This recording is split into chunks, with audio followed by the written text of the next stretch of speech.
1 करोड़, 2 करोड़, 3 करोड़, 4 करोड़, 10 करोड़। अरे अलायना जी, आपने तो आधा शहर ही खरीद रखा है। कुछ छोटे मोटे सौदे हमारे लिए भी छोड़ दीजिए। इस बिजनेसमैन की बात सुनकर अलायना के चेहरे पर एक कातिलाना मुस्कान आ गई। अलायना शहर की सक्सेसफुल बिजनेस वूमन थी और वो मुस्कुराते हुए अपनी जगह पर बैठ गई। लेकिन तभी एक आवाज ने वहाँ मौजूद सभी के होश उड़ा दिए। 50 करोड़। अरे सीधा 50 करोड़? ये कौन है? अरे ये तो डिलीवरी बॉय अभिनव है। इसके पास कहाँ से आए 50 करोड़?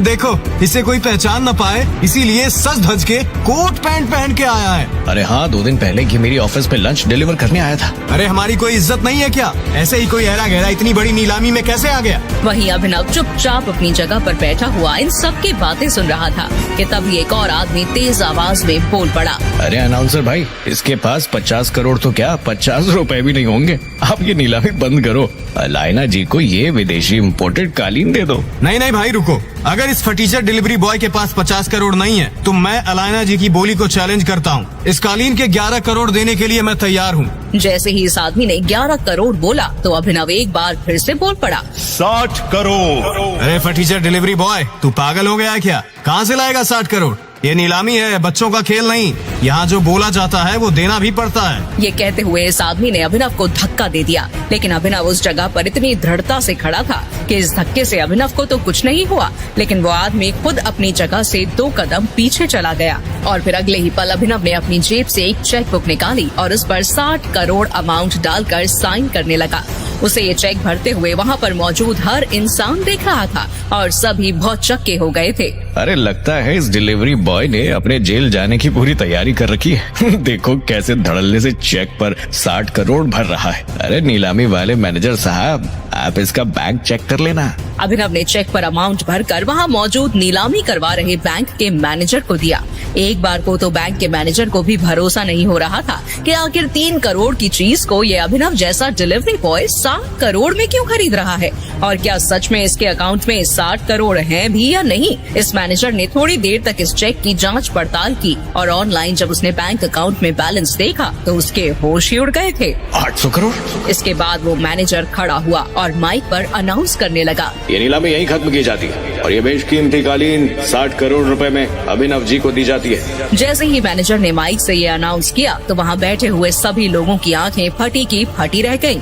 वहीं सबसे पीछे खड़ी हुई एक बेहद ही खूबसूरत लड़की मिस अलायना ने, जिसने 10 करोड़ की बोली लगाई थी, उसके पास किसी का कॉल आया। वो इम्पोर्टेड कालीन आपको मिल गई? ये कोई अभिनव करके कोई डिलीवरी बॉय है जिसने 60 करोड़ की बोली लगाई है। मतलब आजकल डिलीवरी वालों के पास इतने पैसे आ गए हैं कि 5 करोड़ की चीज को 60 करोड़ में खरीद रहा है। एक बार यहाँ से बाहर निकले तो मैं बताती हूँ, इसको तो मैं छोड़ूंगी नहीं। अलायना जी, ये सब सोचने से पहले एक बार अभिनव की उंगली में देखिए। इसके बाद अलायना ने अपनी नजरें उठाई और जैसे ही उसकी आंखें अभिनव के दाहिने हाथ में पहनी हुई अंगूठी पर गईं, तो वो पूरी तरह से चौंक गई। उसकी आंखें फटी की फटी रह गईं और उसने चौंकते हुए कहा, टाइगर। टाइगर का नाम सुनते ही अलायना के होश उड़ गए थे। क्या है टाइगर नाम की सच्चाई? कैसे एक डिलीवरी बॉय के अकाउंट में आए 800 करोड़? क्या है अभिनव का राज? अगर वो इतना पावरफुल है तो क्यों रह रहा है दुनिया के सामने डिलीवरी बॉय बनकर? इन सब सवालों ने इंस्पेक्टर का दिमाग घुमा दिया था। ये वीडियो उसे एक अनजान लड़की ने भेजा था, पर इसके पहले 2 अलग अलग जासूसों ने भी इंस्पेक्टर को अभिनव के बारे में कुछ बताया था। उसे पहले जासूस की बताई कहानी याद करने की कोशिश की।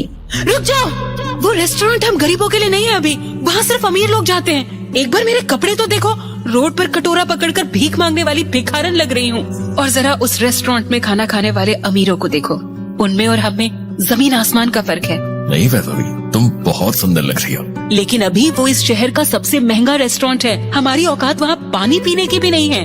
तुम चिंता मत करो, मैंने आज के दिन के लिए पहले से ही सेविंग्स करके रखी है। आज तुम्हारा बर्थडे है वैभवी। तुमने दिन रात ऑर्डर्स डिलीवर करके ये पैसे जोड़े हैं। अभी मैं तुम्हें एक दिन में ये सारे पैसे नहीं उड़ाने दूंगी। वैभवी प्लीज, ये सब तुम मुझ पर छोड़ दो। इतना कहकर अभी उस महंगे रेस्टोरेंट के अंदर चला गया। वैभवी अभी को रोकने के लिए उसके पीछे पीछे भागी और जल्दी जल्दी में एक अमीर आदमी से टकरा गई और उस अमीर आदमी के महंगे सूट पर वाइन गिर गई। I am sorry sir. अंधी हो क्या? इस गवार को अंदर किसने आने दिया? इस सूट की कीमत भी पता है तुझे? 20 लाख का सूट है ये।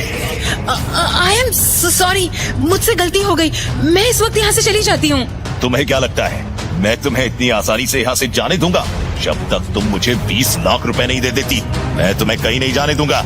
इसी वक्त मेरे सूट की कीमत चुकाओ, वरना क्या?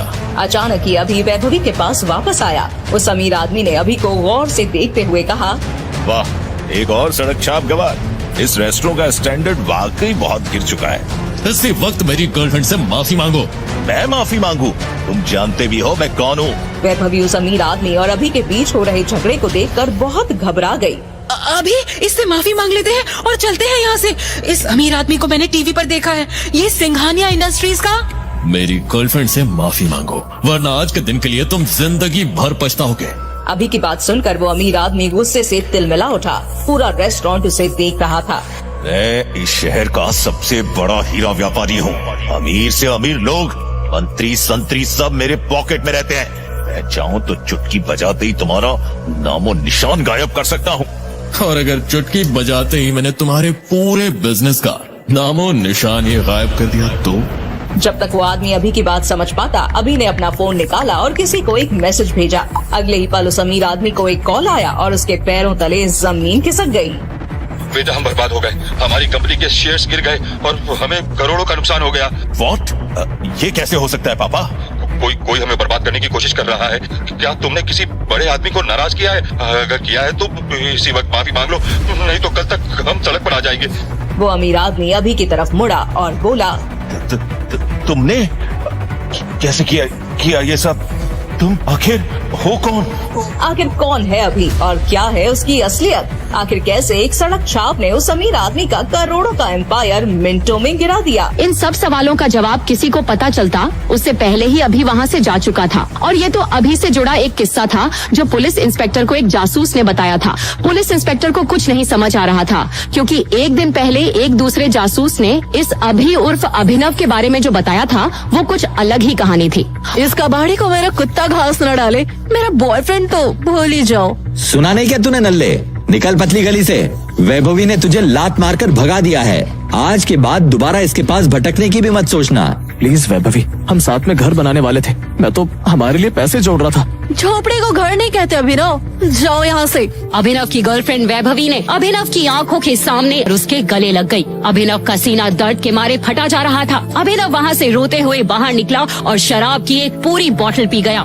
मन ही मन उसने कहा, भगवान, मुझ अनाथ को इससे बेहतर तो मौत दे देता तू। अभिनव नींद और नशे में बेसुध एक कार के सामने आने ही वाला था कि इतने में कार के ड्राइवर ने ब्रेक लगा दिए। उस कार में गुड़गांव का अमीरजादा सनी सिंह बैठा था। नशे में धुत अभिनव को देख उसने अपने गार्ड से कहा, परफेक्ट, वाह, अब आएंगे मजे। इसे डिक्की में डालो और मेरी बहन अनन्या के कमरे में सुला दो। गार्ड ने सनी सिंह को टोकते हुए कहा, मगर बॉस, ये आदमी जैसा कहा है वैसा करो। और हाँ, दादाजी को क्या कहना है याद है ना? जी बॉस। अभिनव की जबान खुली तो उसके चारों ओर बंदूक ताने आदमी खड़े थे। वो एक आलीशान महल जैसे कमरे में था।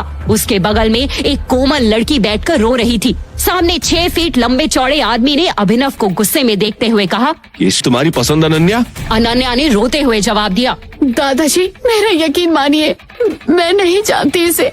मुझे नहीं पता ये मेरे कमरे में कैसे आया। हमारे बीच कुछ भी नहीं हुआ। तभी दादाजी की नजर अभिनव के पैरों की ओर गई, जिन पर पैंट नहीं था। अचानक से सनी बोल खड़ा हुआ, औकात से ज्यादा छूट देने पर लड़की। चुप करो सनी। अनन्या, तुम्हें तो इस घर के नियम बखूबी याद है ना? आज से ये हमारा दामाद हुआ। तुमने नियम तोड़े तो तुम्हारे हिस्से में आई कंपनी सनी के नाम हो जाएगी।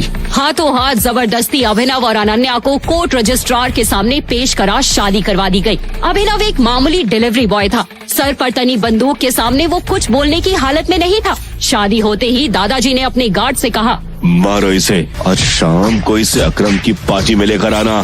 दादाजी के आदमियों ने अभिनव के चेहरे का नक्शा ही बदल दिया और फिर उसके बाद हॉस्पिटल ले गए।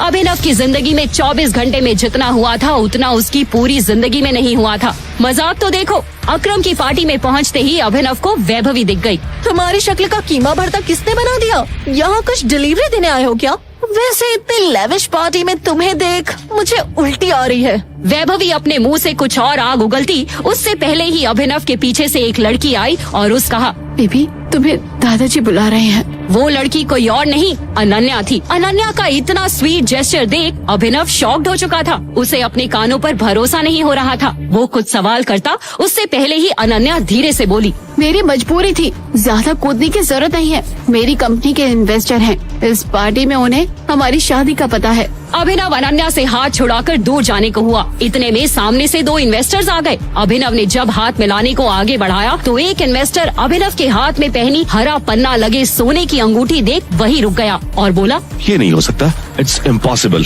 अनन्या की कंपनी में इन्वेस्ट करने आए 1000 करोड़ की कंपनी का मालिक अभिनव के सामने अपने घुटनों पर बैठ गया और बोला, हमारे 18 सालों की खोज खत्म हुई टाइगर, थैंक यू वापस आने के लिए। क्यों एक मामूली से डिलीवरी बॉय को इन्वेस्टर्स टाइगर बुला उसके सामने घुटने टेक बैठ गए? ऐसी कौन सी दुश्मनी थी जिसकी वजह से सनी ने अपनी ही बहन के चरित्र पर इतना बड़ा दाग लगाया? क्या अभिनव का कोई राज था? क्या होगा जब अनन्या के सामने खुलेंगे सच के भयानक पन्ने? आखिर कौन है टाइगर? आगे की कहानी जानने के लिए देखें अगला एपिसोड सिर्फ पॉकेट FM के YouTube चैनल पर, और द रिटर्न ऑफ टाइगर के सारे एपिसोड्स को सुनने के लिए डिस्क्रिप्शन में दी लिंक से डाउनलोड करें पॉकेट FM ऐप। आगे की कहानी जानने के लिए डिस्क्रिप्शन में दी लिंक से डाउनलोड करें पॉकेट FM ऐप।